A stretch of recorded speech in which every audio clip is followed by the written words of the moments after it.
What if I told you that changing just one thing in your diet for 14 days could make your belly look flatter, crush your cravings, and stop those random snack attacks? And no, it wasn't starving. It was eating more of one nutrient most people still don't get enough of. If you've been trying to lose belly fat, you've probably heard 1,000 things. Cut carbs, skip dinner, fast longer, do more cardio. But here's the problem. Most people aren't actually hungry because they lack willpower. They're hungry because their meals don't keep them full. So in this video, I'm breaking down what happened when I followed a high-protein diet for 14 days, what changed in hunger, energy, bloating, and belly appearance, and what science says about why protein can help with fat loss. Why protein changes fat loss so fast? Let's start with the big question. Why would protein make any difference for belly fat? Because protein does 3 powerful things at once. First, it helps you feel fuller for longer. That means fewer cravings, fewer late-night snacks, and less mindless eating. Second, protein has a higher thermic effect than carbs or fat.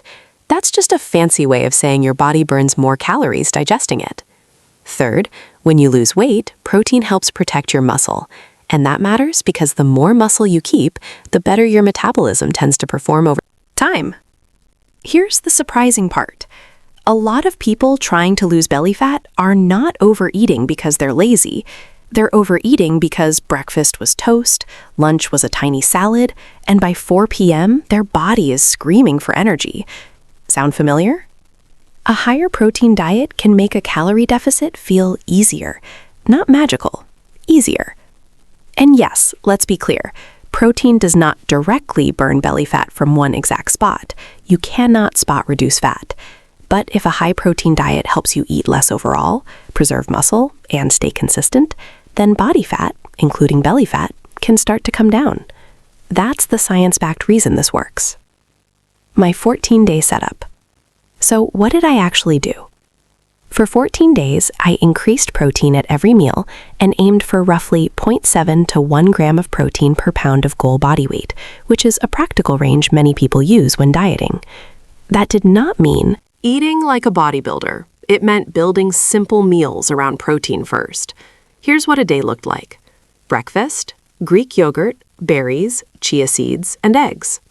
Lunch, chicken breast or tofu, rice or potatoes, and vegetables. Snack, protein shake or cottage cheese. Dinner, salmon, lean beef, or lentils with a big side of vegetables. Optional snack, boiled eggs, edamame, or high-protein yogurt. I didn't remove carbs completely. That's a major mistake people make.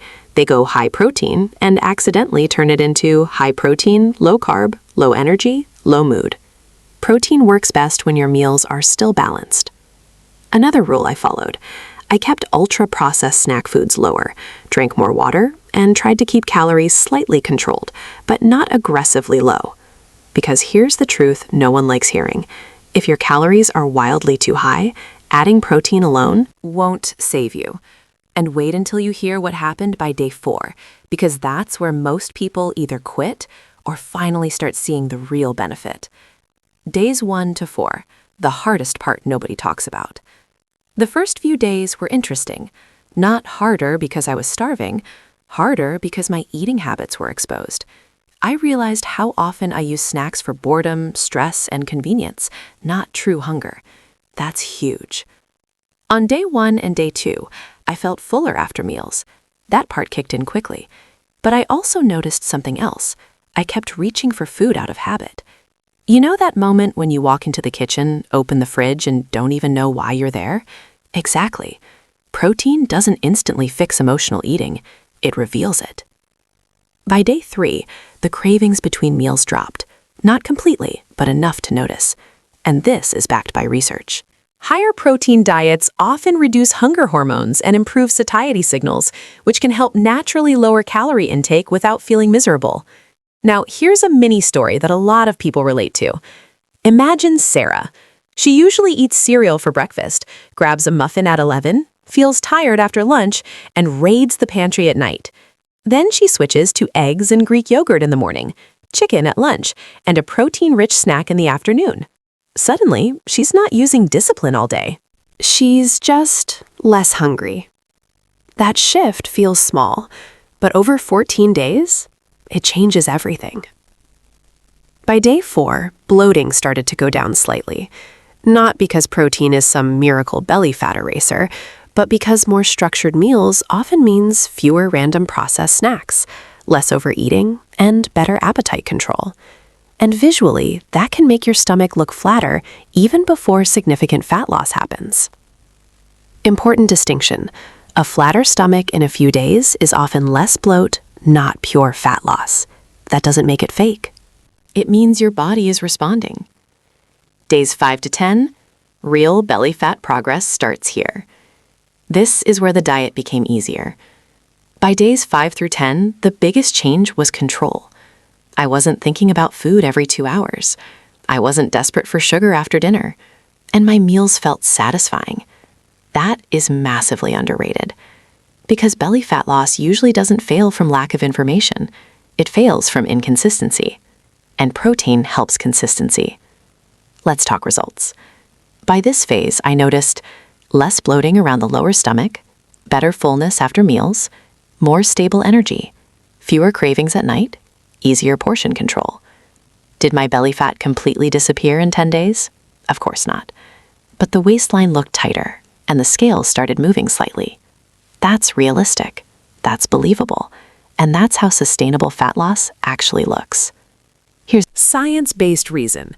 Protein can support fat loss by reducing appetite, preserving lean mass, and increasing the calorie cost of digestion.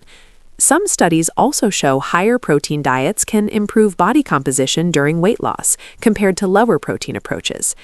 Now, bold statement. Most people don't need more motivation. They need meals that make overeating harder. That's what high protein does well. But there's a trap here. A lot of people think if some protein is good, more must be better. So they load up on bars, shakes, peanut butter, cheese, and healthy snacks, and accidentally eat way more calories. Remember, high protein doesn't mean unlimited calories. A protein cookie can still be a cookie. Always check this. Is the food high in protein or just marketed that way? Because some foods wear a fitness costume but are still dessert. The biggest mistakes people make on high-protein diets. If you want better belly fat results, avoid these common mistakes. Mistake 1. Not tracking protein at all. Most people think they're eating a lot of protein. They're not. A salad with a few chicken strips is not automatically high protein. You need enough at each meal, usually around 25 to 40 grams, depending on your size and goals. Mistake 2. Eating high-fat protein foods only. Yes, nuts, cheese, and peanut butter contain protein, but they also pack calories fast. If fat loss is your goal, prioritize leaner sources too, like Greek yogurt, eggs, chicken breast, turkey, tuna, tofu, tempeh, shrimp, cottage cheese, and protein powder when needed. Mistake 3. Forgetting fiber. This is a big one. Some people go high protein and stop eating fruits, beans, or vegetables. Then digestion suffers, bloating gets worse, and they blame protein. The solution? Pair protein with fiber and water. Mistake 4. Expecting spot reduction. You can't target belly fat only, but you can create the conditions for total fat loss, and the belly often changes as your overall body fat drops. Mistake 5. Being inconsistent on weekends. This one destroys progress fast. 5 high-protein, controlled days, followed by 2 days of cheat mode, can erase the calorie deficit. Let me say that again. Your weekend can quietly cancel your whole week. That sounds harsh, but it's true. And here's the good news. You don't need to be perfect. You just need to be consistent enough. Final 14-day results and what actually happened. So after 14 days, what were the real results? The biggest visible change was a leaner-looking midsection, mostly from a mix of reduced bloating and small but real fat loss progress. The biggest non-visible change? My appetite felt more under control. That changed everything. I felt fuller after meals, less tempted by random snacks, more stable in energy, less food noise in my head, more confident staying on plan, and that's the part people underestimate. When eating feels easier, results come easier.